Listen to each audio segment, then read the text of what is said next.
Ayan, si Cutie. Ayan o. Ha? Tinaas ko siya kasi pag sa baba kasi ang likot-likot na sa baba, ano? O, ayan, Cutie. O. Ayan, dyan ka muna sa taas ka muna, ha? Taas ka muna. Ayun o, bait-bait naman ng alaga ko. Si Cutie Pie ng aking buhay. Ayan, dyan ka muna sa taas siya, o. Ayan, nagalang ko sa baba, ano? Ayan. Sa taas siya. Uy. Cutie Pie. Cutie.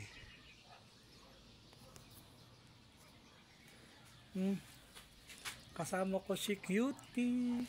Kasama ko si Cutie.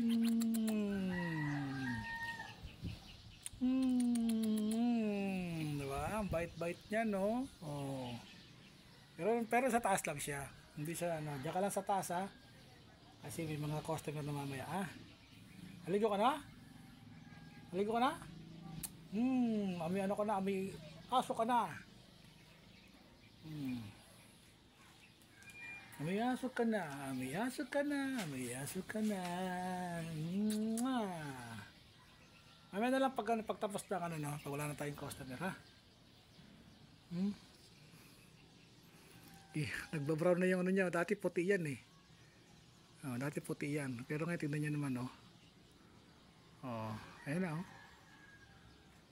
Pero naliligo yan araw-araw. Tapos, iba po ang shampoo niyan, iba po yung sukle niyan, iba po yung kanyang blower. Ayan. At ang sabon niya talaga iba rin, no? Kaya nga pagka naliligo to talagang naligo na pala sa kanina. Kaya palang bango niya, oh.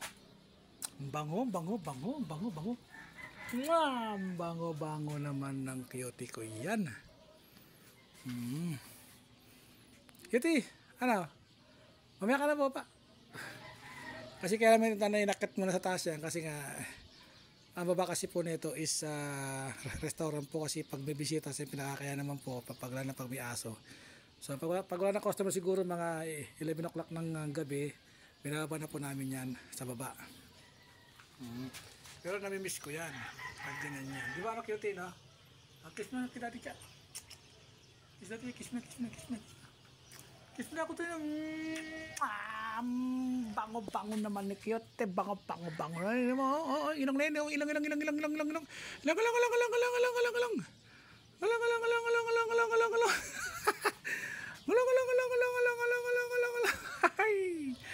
O, diba? Ang bait niya, nabait yan.